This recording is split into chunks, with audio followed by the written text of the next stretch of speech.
শুনেন, আমরা মানুষের ভুল ধরার পিছনে লেগে থাকি না, আমরা কারো পিছনে পিছনে লেগে থাকি না, বরং যারা অন্যদের পিছনে লেগে থাকে তারাই কিন্তু কুকুরের মতো ঘেউ ঘেউ করে। এই জামাতে ইখওয়ানি এগুলো হচ্ছে খারিজি, আর যতগুলি সুফি বেদাতি আছে গুমরাহ, আর জামাতি এরা খারিজিরা হচ্ছে আরো জঘন্য বেদাতি। এই সমস্ত বেদাতপন্থীরা ইয়াতারাব্বাসু বিকুমুদ দাওয়াইর, আল্লাহ এদের সম্পর্কে বলেছেন মুনাফিকদের চরিত্রের মধ্যে রয়েছে যে এরা সুযোগের সন্ধান। এরা কোথায় একটা সুযোগ পায়, আমার অনেক বছর আগের বক্তব্য, আর তাতে আমি গরু খাওয়াতে অনুৎসাহিত করিনি, বরং বলেছি, সেখানে আসলে প্রশ্ন ছিল, গোটা বক্তব্যটা শুনলে বুঝতে পারবেন, আর তার একটু সামান্য একটু কেটে নিয়েছে শেষখানে বা একটা অংশে। সেখানে আসলে প্রশ্নের উত্তরে ছিল যে বেনামাজিদের সাথে কুরবানি করা, বেনামাজিদের সাথে কোরবানি করা। আমি ওটা শুনেও দেখি না এখন, কারণ অনেক আগে বলেছি, বেশ কয়েক বছর হয়ে গেল। তো যাই হোক, এতদিনে ওই এই খারেজি গুলো তলাশ করে পেয়েছি যে সুযোগে থাকে, এরা সুযোগে থাকে, যে শেখ মতিউর রহমান যেহেতু আমাদের শিকড় কেটে দিয়েছে, আলহামদুলিল্লাহ, আল্লাহ এদেরকে সর্বনাশ করুক, জামাতি ইখওয়ানিকে আল্লাহ সর্বনাশ করুক, ভালো করে বলছি। তো কথা হচ্ছে যে এরা এই সুযোগের সুযোগ, এর সম্পর্ক জুড়ে দিই যারা গরু হত্যার বিরোধী তাদের সাথে। আর এই গরুর গোস্ত খাওয়া জায়েজ, গরুর গোস্ত, গরু কোরবানি নবী কারীম সাল্লাল্লাহু আলাইহি ওয়াসাল্লাম তার বিবিদের পক্ষ থেকে করেছেন, কিন্তু সেখানে যেটা বলা হয়েছে যে এইরকম গরু খাওয়াকে মুসলিমের পরিচয় মনে করা, আর নামাজ নেই, ফরজ নেই, ওয়াজিব নেই, শুধু গরু কুরবানি দিয়ে মনে করা। আসসালামু আলাইকুম ওয়া রাহমাতুল্লাহ, আলহামদুলিল্লাহ ওয়া কাফা ওয়া সালামুন আলা ইবাদিহিল্লাযিনা আসতাফা, আম্মা বাদ। প্রিয় ভাই সব, গরুর গোশত বিষয়ে একটি সম্পূরক বক্তব্য ভারতীয় sheikh নতুন করে দিয়েছেন 4 মিনিট 33 সেকেন্ডের, এবং সেখানে তিনি এত জঘন্য ভাষা প্রয়োগ করেছেন যে যা দাড় ইলাল্লাহর বৈশিষ্ট্য হতে পারে না। আগে থেকেই যারা সন্দেহ করেছিলেন যে আসলে তিনি দাওয়াতে দ্বীনের কাজ করছেন নাকি কোনো উদ্দেশ্য নিয়ে মাঠে এই কথাগুলি বলছেন, সেই সন্দেহটা কিন্তু ধীরে ধীরে আরও ঘনীভূত হচ্ছে। কারণ তিনি বলেছেন যে তিনি যাদেরকে সতর্ক সাবধান করেন, মানে যাদের ভুল ত্রুটি ধরে তিনি ভিডিও বানাচ্ছেন, তার ইচ্ছা নাকি যে তারা যেন সতর্ক হয়, সাবধান হয়, সালাফদের নীতি অনুসরণ করে, পরকালে যেন মুক্তি পায়, পরকালে যেন জান্নাতে যায়। এই ন্যাক নিয়তেই তিনি ভুল ত্রুটি ধরে ভিডিও প্রকাশ করছেন। কিন্তু তার শব্দ প্রয়োগ, তার বাচনভঙ্গি, তার বডি ল্যাঙ্গুয়েজ, তার আচার আচরণ তো এটা বলে না। কারণ তার যারা অনুসরণ করে না, তিনি তাদেরকে যেইভাবে আক্রমণ করেন এবং যে তুচ্ছতাচ্ছিল্যমূলক শব্দ ব্যবহার করেন, কাঠমোল্লা, জামাতে মোল্লা, বেদাতে মোল্লা, খারেজি মোল্লা, জাহান্নামের কুকুর হবে, আমার পিছনে পিছনে কুকুরের মতো গেউ গেউ করে, ইত্যাদি ইত্যাদি যে ভাষা, আমি অনুরোধ করি যারা তার ফলোয়ার আছেন, এই ভাষাকে আদৌ কোনো দাড়ি লাল্লার ভাষা হতে পারে? এই মানের আলেম কি এই ধরনের ভাষা প্রয়োগ করতে পারে? তিনি যাদের ইসলাহ চান তাদের প্রতি তার যদি সম্মান থাকতো, দরদ থাকতো, তাহলে তো সেটা তার বক্তব্যের মাধ্যমে সেটা ফুটে উঠতো, কিন্তু সেটা তো আমরা দেখছি না। ভাইসব, তিনি এই বক্তব্যের মধ্যেও বলেছেন যে গরুর গোশত খাওয়া মুসলিমের পরিচয় বহন করে না। শ্রদ্ধার সাথে আমি এখানে দ্বিমত করে কিছু কথা বলছি, আমার কথাগুলি আপনারা গ্রহণ করতে হবে, এটা জরুরি না, ভুল তো আমারও হতে পারে। আমি বলতে চাই, উপমহাদেশে যারা হিন্দু থেকে মুসলিম হবে, সারা দুনিয়াতেই যারা হিন্দু থেকে মুসলিম হবে, তাদের জন্য গরুর গোশত খাওয়াটা মুসলমান হওয়ার পরিচয়।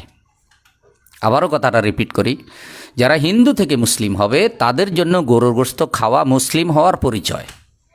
যে কয়টা কাজ করলে মুসলিম হওয়া যায়, নামাজ পড়লে, রোজা রাখলে, হজ করলে, জাকাত দিলে, শরীয়ত মেনে নিলে, তাওহীদ স্বীকার করলে মুসলিম হওয়া যায়, তার মধ্যে গরুর গোশত খাওয়াটাও মুসলিম হওয়ার পরিচয়। আমি বিশেষভাবে এই কথাটা কেন বললাম? যারা হিন্দু তারা গরুর গোশত খায় না কেন? তারা গরুকে গোমাতা বলে, এবং তারা কখনো কখনো গর্ভধারণকারিণী মায়ের থেকেও গরুর মর্যাদা বেশি বলে কেউ কেউ।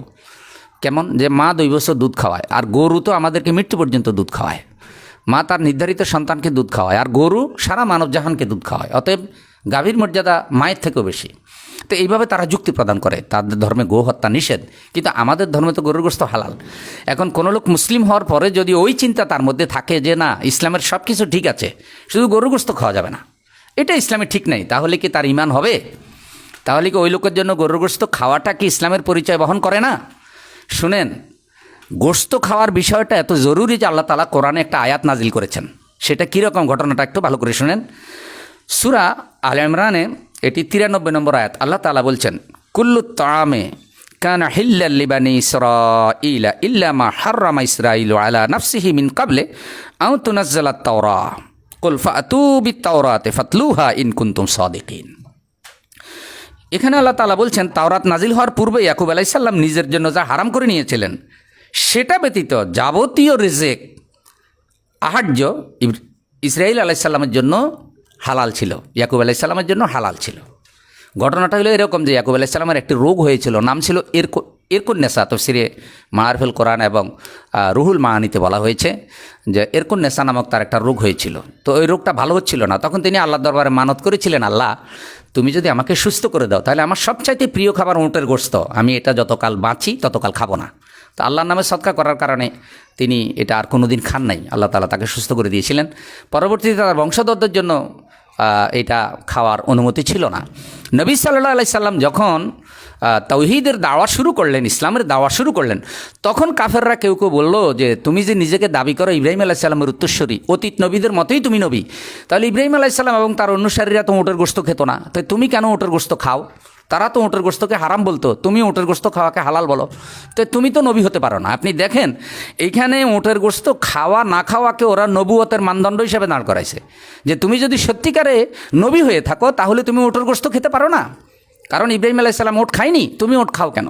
তা আল্লাহ তাআলা এই ঘটনাটা কোরআনের আয়াত নাজিল করে পরিষ্কার করে দিলেন যে না, ইব্রাহিম আলাইহিস সালাম সহ তার পূর্বসূরি যারা, তার পরবর্তী নবুয়তী বংশধর যারা বনি ইসমাইল আমাদের নবী সাল্লাল্লাহু আলাইহি ওয়াসাল্লাম জন্মগ্রহণ করেছেন, তারা সকল গোশতই খেত, সকল রিজিকেই খেত, কেবল উটের গোশতটা তিনি নিজের জন্য হারাম করে নিয়েছিলেন, মানত করেছিলেন তিনি। তাহলে কেউ টাকি মাছ খায় না, কেউ বাং মাছ খায় না, না খেতে পারে, এটি স্বাভাবিক।